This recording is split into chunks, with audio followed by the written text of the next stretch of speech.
Magsiawit kayo sa Panginoon ng isang bagong awitin. Magsiawit kayo sa Panginoon, buong sandaigdigan. Awitan ang Panginoon at purihin ang kaniyang ngalan. Ipahayag ang kaniyang pagliligtas sa lahat ng panahon. Magsiawit kayo sa Panginoon ng isang bagong awitin. Magsiawit kayo sa Panginoon, buong sandaigdigan. Sa ngalan ng Ama at ng Anak at ng Espiritu Santo. Amen. Sumainyo ang Panginoon. At sumaiyo rin. Aminin natin ang ating mga kasalanan upang tayo ay maging marapat gumanap sa banal na pagdiriwang. Panginoong Jesus, binigyan mo kami ng bagong buhay. Panginoon, kaawaan mo kami. Panginoon, kaawaan mo kami. Panginoong Jesus, pinapatawad mo ang aming mga kasalanan. Kristo, kaawaan mo kami. Kristo, kaawaan mo kami. Panginoong Jesus, binabahagi mo sa amin ang iyong katawan at dugo sa Eucharistia.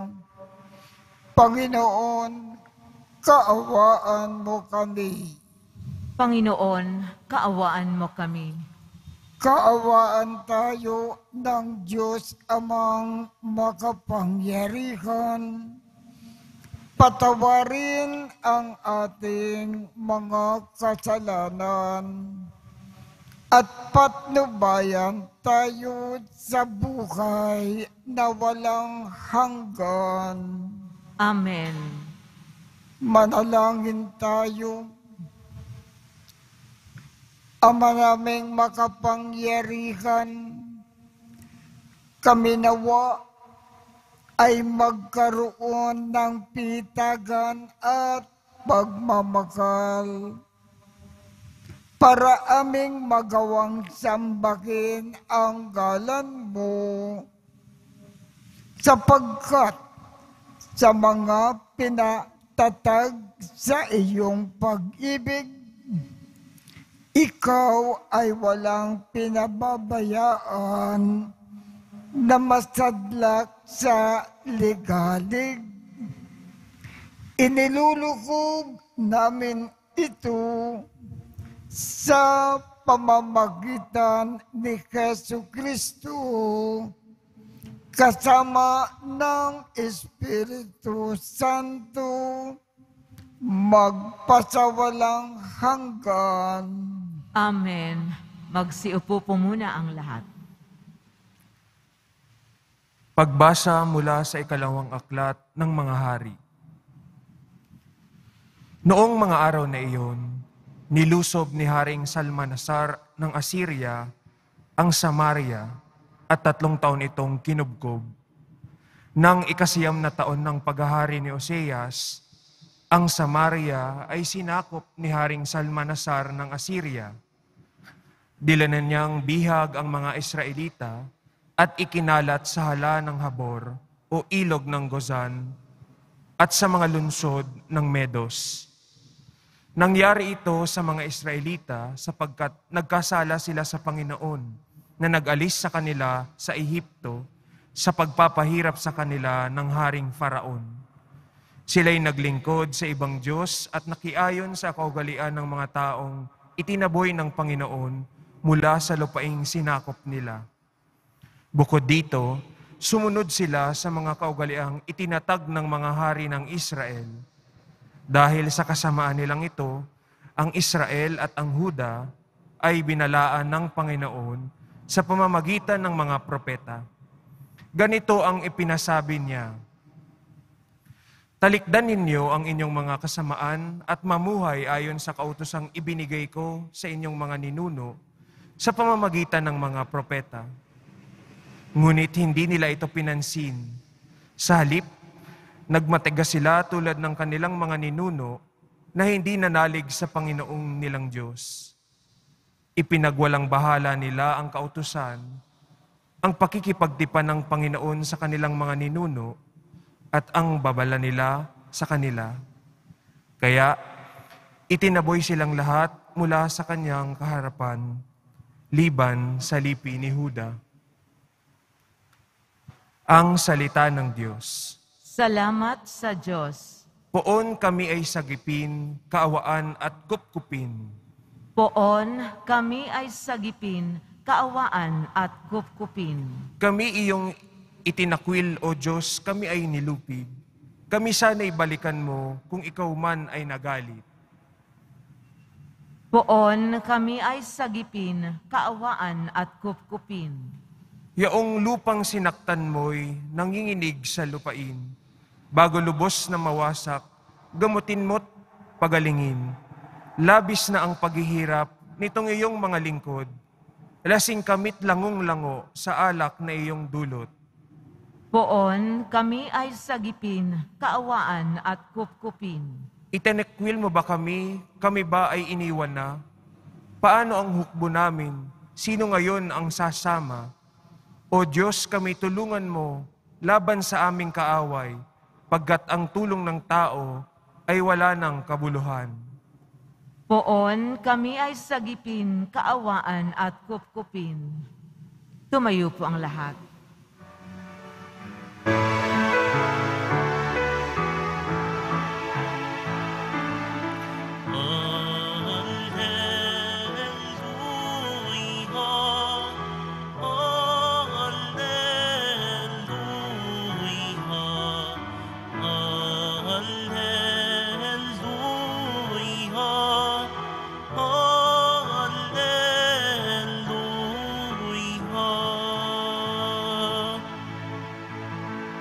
Buhay ang salita ng Diyos, ganap nitong natatalos,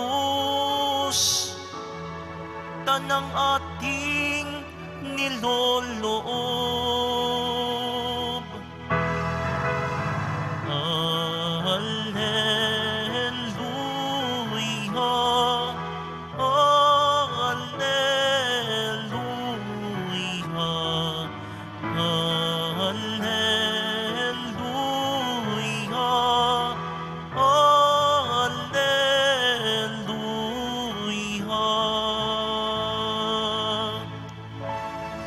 Sumainyo ang Panginoon, At sumairin ang mabuting balita ng Panginoon ayon kay San Mateo. papuri sa iyo, Panginoon. Noong panahong iyon, sinabi ni Jesus sa kanyang mga alagad, "Huwag ninyong katulan ang inyong kapwa upang hindi kayo katulan ng Diyos, sapagkat hakatulan kayo ng Diyos ayon sa hatol na inikakatol ninyo sa iba.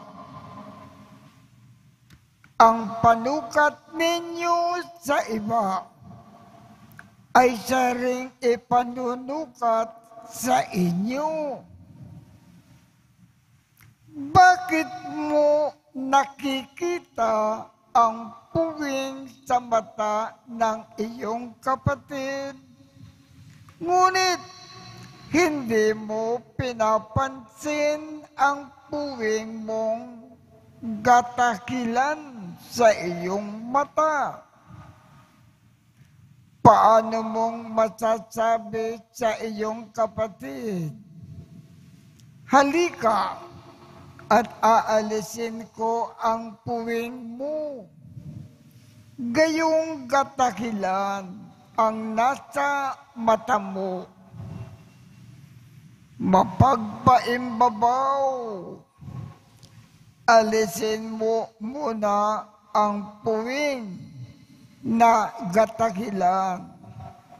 At sa gayon, makikita mo mabuti at maalis mo ang puwing ng iyong kapatid. Ang mabuting balita ng Panginoon. Pinuupuri ka namin, Panginoong Hesukristo. Magsiupo muna po ang lahat. Ang gusto ng ating Panginoong Jesus, tayong mga Kristiyano, lalong-lalo na tayong mga Katoliko, lagi tayong nagmamakal ng kapwa at lakat ng ating kapwa. Ang isang palatandaan na mahal natin ang ating kapwa, hindi natin siya kinakatulan, hindi natin siya hinuhusgahan, hindi natin siya pinupuna. Anumang pagkakamali ang ginagawa ng ating kapwa, inuunawa natin, iniintindi natin, at siya ay ating pinagbibigyan ng paumanhin at lagi natin siyang pinapatawad. Yan ang isang palatandaan na mahal natin ang ating kapwa. Kung hinakatulan natin ang ating kapwa, binabatikos, pinupuna, hinuhusgahan, hindi natin siya iniintindi, hindi natin siya inuunawa, hindi natin siya pinapatawad. Palatandaan yan na hindi natin mahal ang ating kapwa. Kaya sa ating ebanghelyo ngayong umaga, pinapayuan tayo ng ating Panginoong Jesus na iwasan natin hatulan ang ating kapwa, sapagkat hindi yan pagmamahal sa kapwa. Tandaan natin ang pinakabukay natin sa lupa, laging nagmamahal ng kapwa.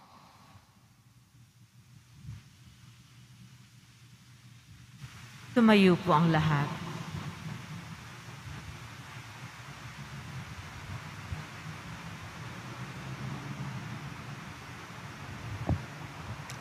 Minamahal kong mga kapatid, manalangin tayo sa makabaging Ama upang maging mapagbigay at makabagin tayo sa pakikitungo sa ating kapwa. Ang ating tugon, Ama, ituro sa amin ang iyong pagiging mahabagin.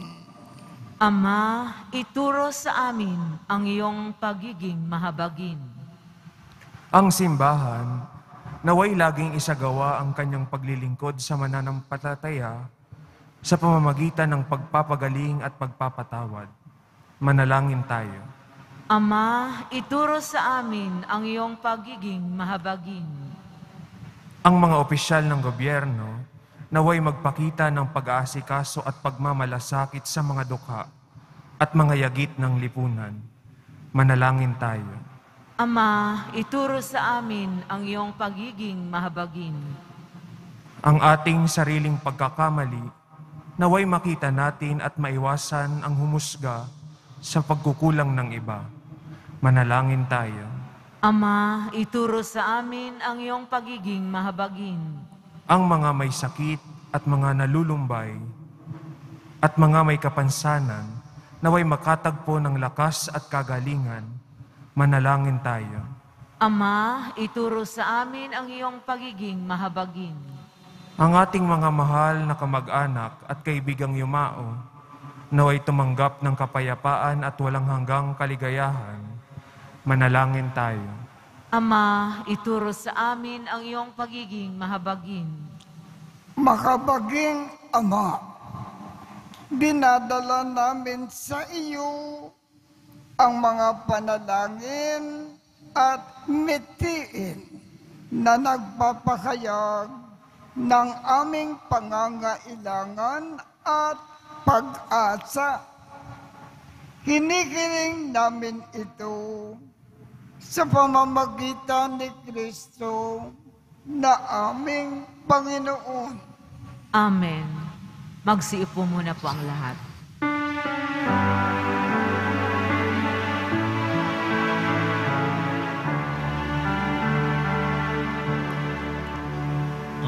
Ating alay na alak at tinapay mula sa ating ani sa lupain ng Diyos nating mahal, na siya na rin nagdulot na tayo'y may maihain sa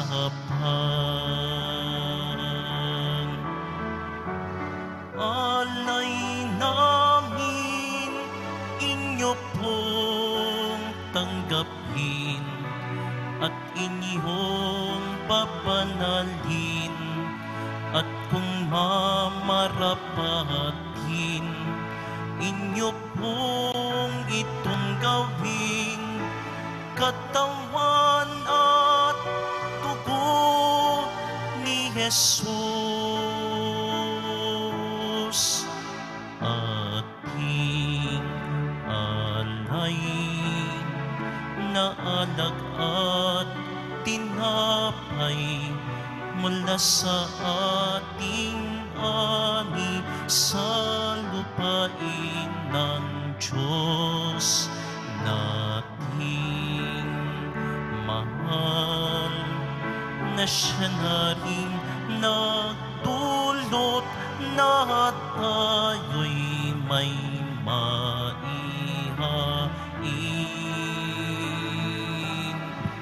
sa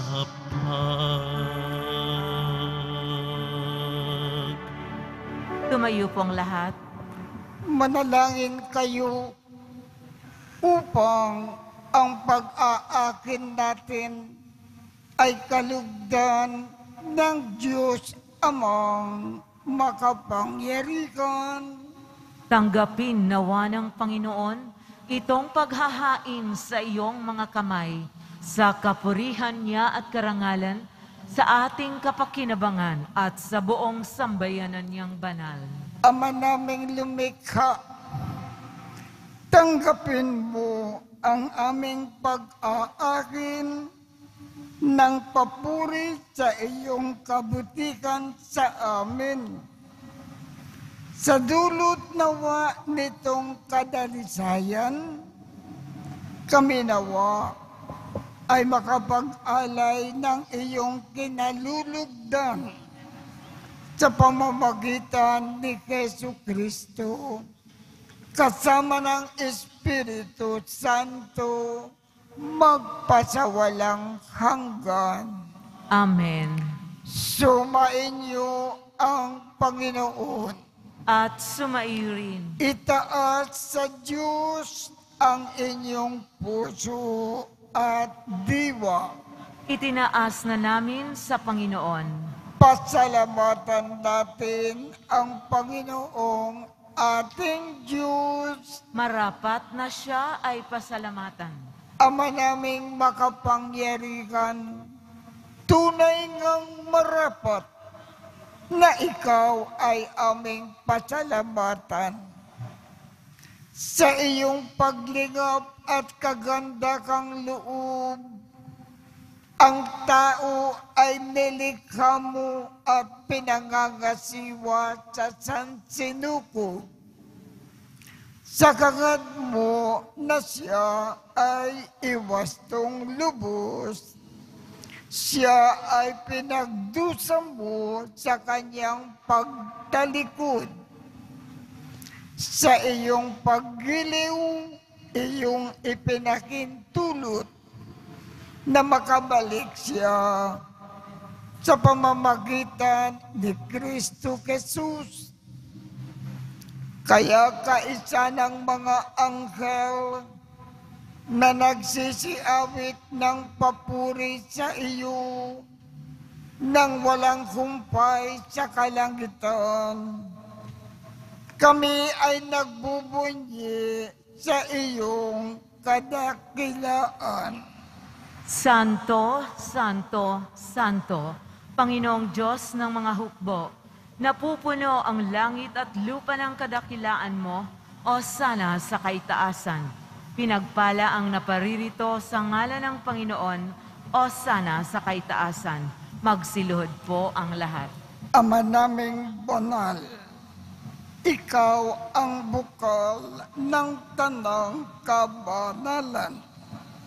Kaya sa pamamagitan ng iyong Espiritu, gawin mong banal ang mga kaloob na ito upang para sa amin ay maging katawan at dugo ng aming Panginoong Jesucristo.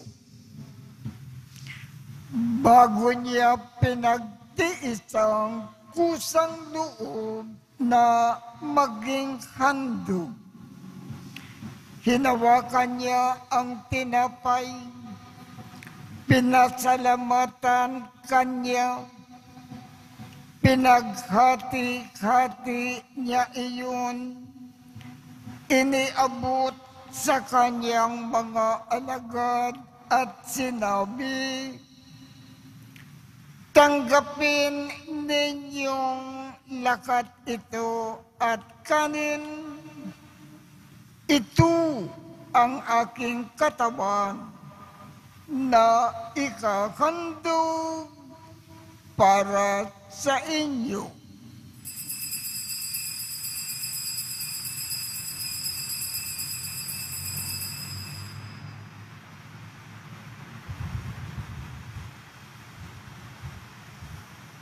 Gayon din naman, noong matapos ang hapunan, hinawakan niya ang kalis, muli kanyang pinasalamatan, iniabot niya ang kalis sa kanyang mga alagad at sinabi,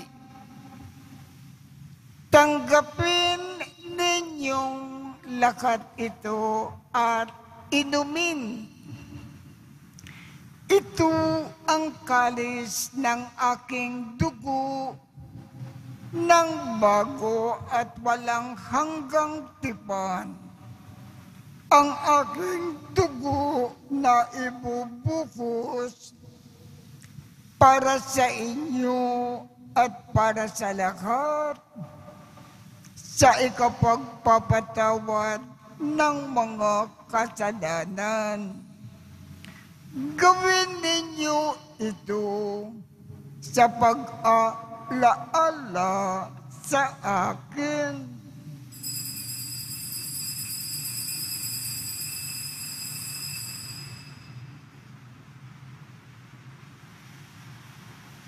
Tumayo po ang lahat. Ipagbunyi natin ang misteryo ng pananampalataya. Si Kristo'y namatay, si Kristo'y nabuhay, si Kristo'y babalik sa wakas ng panahon.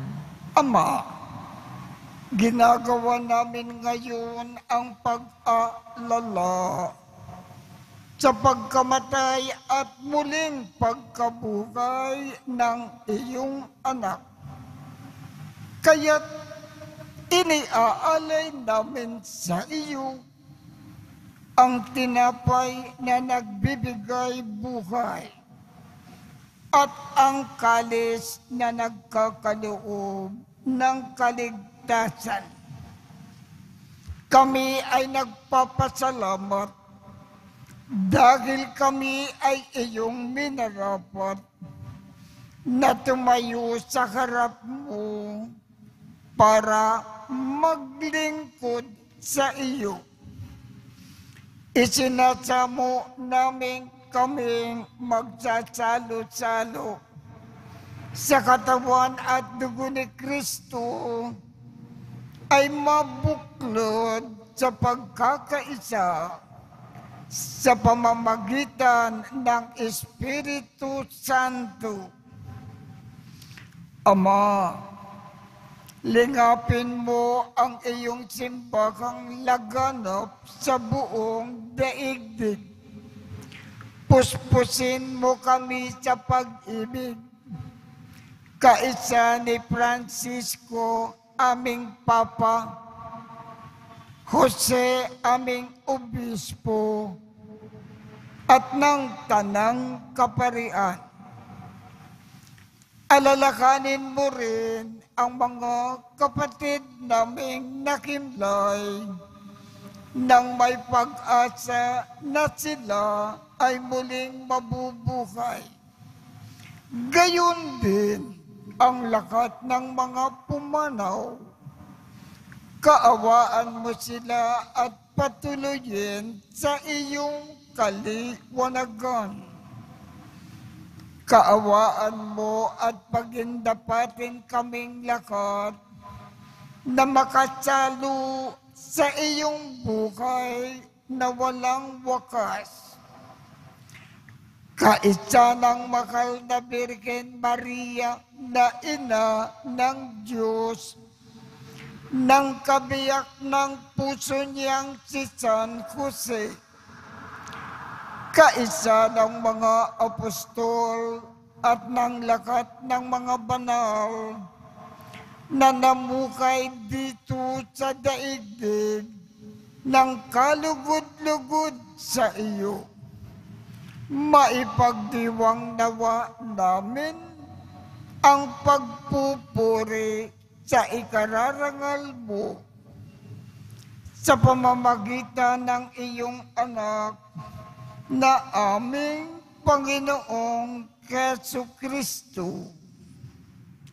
Sa pamamagitan ni Kristo, kasama niya at sa Kanya, ang lahat ng parangal at papuri ay sa iyo, Diyos Amang makapangyarihan, kasama ng Espiritu Santo, magpasawalang hanggan. Amen. Sa tagubilin ng mga nakagagaling na utos at turo ni Jesus na Panginoon natin at Diyos, ipakayag natin ng lakas loob. Ama namin, sumasalangit ka, sambahin ang ngalan mo, mapasa amin ang kaharian mo, sundin ang loob mo dito sa lupa para nang sa langit. Bigyan mo kami ngayon ng aming kakanin sa araw-araw. At patawarin mo kami sa aming mga sala para ng pagpapatawad namin sa mga nagkakasala sa amin. At huwag mo kaming ipakintulot sa tukso at iadya mo kami sa lahat ng masama. Hinihiling namin, Ama, iadya mo kami sa lahat ng masama. Pagkalooban kami ng kapayapaan sa araw-araw. Iligtas sa kasalanan at ilayo sa lahat ng kapahamakan, samantalang aming pinananabikan ang dakilang araw ng pagpapakayag ng tagapagligtas naming si Jesucristo. Sapagkat iyo ang kaharian at ang kapangyarihan at ang kapurihan magpakailanman. Amen.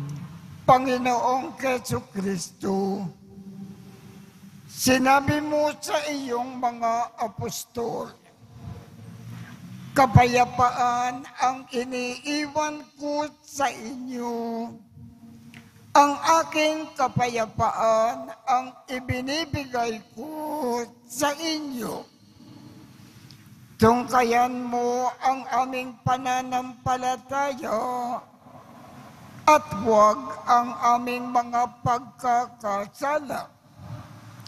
Pagkalooban mo kami ng kapayapaan at pagkakaisa ayon sa iyong kalooban, kasama ng Espiritu Santo, magpasawalang hanggan. Amen. Ang kapayapaan ng ating Panginoon ay laging sumainyo. At sumaiyo rin. Magbigayan tayo ng kapayapaan sa isa't isa.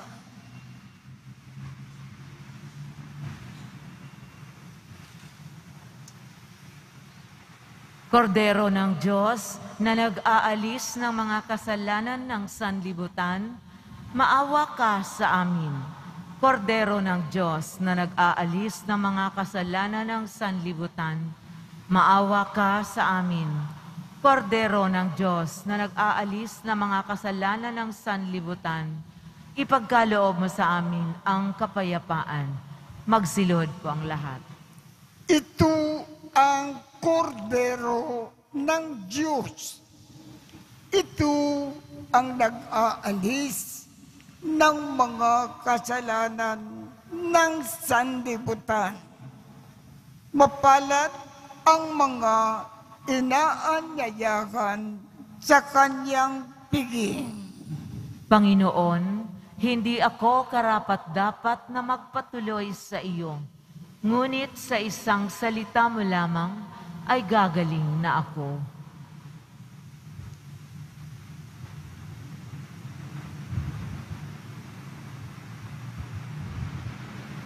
Katawan ni Kristo.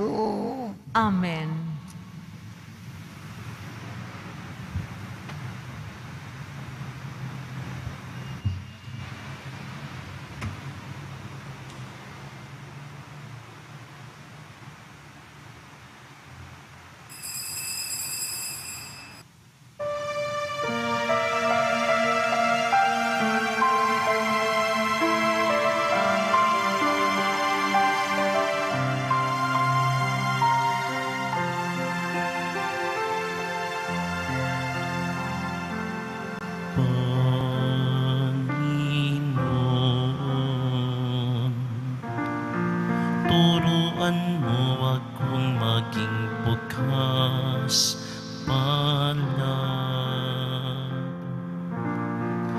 Turuan mo akong maglingkod sa iyo, na magbigay ng ayon sa nararapat, na walang hinihintay mula sa'yo, na makibag kang di inaalintana, mga hirap na dinaranas sa tuwin ay magsumikap na hindi humahanap ng kapalit na kaginhawaan, na di naghihintay kundi ang aking mabatid, na ang loob mo'y siyang sinusundan.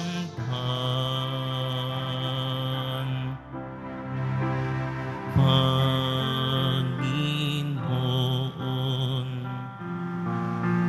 turuan mo akong maging bukas palad. Turuan mo akong maglingkod sa iyo, na magbigay ng ayon sa nararapat, na walang hinihintay mula sa'yo. Mayo na po ang lahat. Manalangin tayo. Ama naming mapagmahal, kaming nakinabang sa katawan at dugo ng iyong anak ay sumasamo sa iyong habag upang ang aming taimtim na ginanap ay maging pagtanggap namin sa tiyak mong pagliligtas.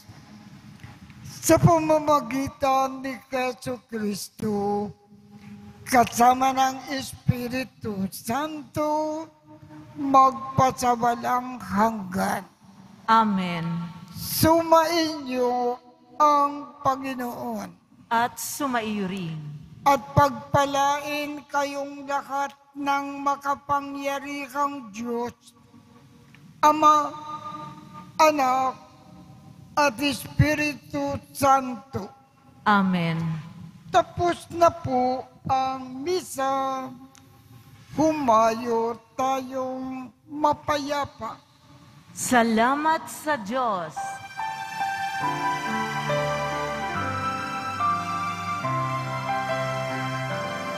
Nuestro Padre Jesus Nazareno, sinasamba ka namin, pinipinto ka namin, aral mo ang aming buhay at kaligtasan. Nuestro Padre Jesus Nazareno, iligtas mo kami sa kasalanan. Ang krus mong kinamatayan ay sagisag ng aming kaligtasan. Nuestro Padre Jesus Nazareno, dinarangal ka namin. Nuestro Padre Jesus Nazareno, nilulwalhati ka namin. Nuestro Padre Jesus Nazareno, dinarangal ka namin. Nuestro Padre Jesus Nazareno, nilulwalhati ka namin.